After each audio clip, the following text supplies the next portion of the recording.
महादेव मुंडेचं दुसरं प्रकरण झालं. 21 महिन्यापासून आरोपी अजून सापडत नाहीत. या ज्या काही घटना जिल्ह्यामध्ये घडलेल्या आहेत त्याच्यामुळे जिल्ह्याची बदनामी झालेली आहे.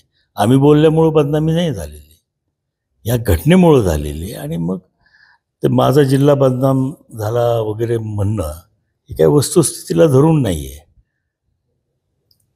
म्हणजे ज्या प्रकरणामध्ये जिल्हा बदनाम झाला ते प्रकरण निश्चितपणानं त्यामध्ये तथ्य आहे आणि त्याच्यामध्ये अतिशय म्हणजे गुंडगिरी आणि निर्गुणपणे हत्या होण्याचे प्रकार झालेले. आता isakal.com आहे देशातील नंबर 1 ची मराठी न्यूज वेबसाईट. प्रत्येक अपडेटसाठी isakal.com ला नक्की भेट द्या. माजी मंत्री आणि आमदार धनंजय मुंडे यांची पुन्हा एकदा मंत्रिमंडळात वर्णी लागणार आहे अशी चर्चा असताना मात्र याच पक्षामध्ये ज्येष्ठांना डावलण्यात येते अशी देखील चर्चा आहे. माझ्यासोबत बोलण्यासाठी ज्येष्ठ आमदार आणि एनसीपीचे नेते प्रकाशदादा सोळंके. दादा, काय सांगाल, तुमची यावरती पहिली प्रतिक्रिया काय असणार आहे? नाही, माझा काही धनंजय मुंडेंना मंत्री करण्याबाबत काही विरोध नाही. मी उलट त्यांना शुभेच्छाच दिलेल्या आहेत. ते शेवटी माझ्या जिल्ह्यातले आहेत, माझ्या शेजारचे आहेत आणि माझे आणि त्यांच्या कुटुंबियाचे गेल्या अनेक वर्षाचे संबंध आहे. त्यामुळं हा काही त्यांना मंत्रिपद मिळू नये म्हणून मी काही ही प्रतिक्रिया दिलेली नाही. मी प्रतिक्रिया दिलेली आहे की ज्या समाजातून मी येतो आणि जो समाज कायमस्वरूपी NCPचा पाठीराखा राहिलेला आहे त्या समाजाला गेल्या 45 वर्षात कॅबिनेट मंत्रिपद किंवा बीड जिल्ह्याचं पालकमंत्रीपद मिळालेलं नाही, या वस्तुस्थिती आहे.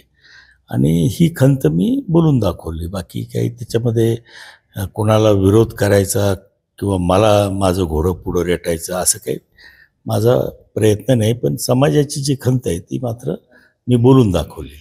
मात्र वारंवार ज्येष्ठांना डावलं तर असं होतंय का नक्की? हा, आता ते तर वस्तुस्थितीच आहे ना की बाबा ज्येष्ठांना डावलणं असेल नाहीतर संधी न मिळणं असेल, याच्या बाबतीत पक्ष वेगळं त्यांचं काय जे काही त्यांचे धोरणं असतात त्याच्यानुसार निर्णय घेते. काल एक मेळावा पार पडला आणि त्या मेळाव्यामध्ये धनंजय मुंडे म्हटलेले आहेत की एकल्याला मला टार्गेट करायला पाहिजे होतं, मात्र माझ्या जातीला टार्गेट केलं, बीड जिल्ह्याला बदनाम केलं आणि या बदनाम करण्यासाठी देखील काही बीडमधलेच लोक कारणीभूत आहेत. नाही पहा, आज बीड जिल्ह्याच्या म्हणजे संतोष देशमुख यांच्या हत्येमध्ये कोण आरोपी आहेत ही नावं जगजाहीर आहेत. आमचा प्रश्न एवढाच होता की अतिशय निर्घृणपणे एखाद्या सरपंचाला खंडणीच्या कारणावरून तुम्ही मारता, ही बदनामी मोठी आहे का आम्ही जे बोललो ती बदनामी मोठी आहे? महादेव मुंडेचं दुसरं प्रकरण झालं. 21 महिन्यापासून आरोपी अजून सापडत नाहीत. या ज्या काही घटना जिल्ह्यामध्ये घडलेल्या आहेत त्याच्यामुळं जिल्ह्याची बदनामी झालेली आहे. आम्ही बोलल्यामुळं बदनामी नाही झालेली, या घटनेमुळं झालेली आहे. आणि मग ते माझा जिल्हा बदनाम झाला वगैरे म्हणणं हे काही वस्तुस्थितीला धरून नाही आहे. म्हणजे ज्या प्रकरणामध्ये जिल्हा बदनाम झाला ते प्रकरण निश्चितपणानं त्यामध्ये तथ्य आहे आणि त्याच्यामध्ये अतिशय म्हणजे गुंडगिरी आणि निर्गुणपणे हत्या होण्याचे प्रकार झालेले. तू गलत भी है, तू कातिल भी है. तू गलत भी है, तू कातिल भी है. वाल्मीकि की हर गुनाह में तू शामिल भी है. तू गलत भी है, तू कातिल भी है. वाल्मीकि की हर गुनाह में तू शामिल भी है. आज तुझे मिल रही है क्लीन चिट. आज तुझे मिल रही है क्लीन चिट.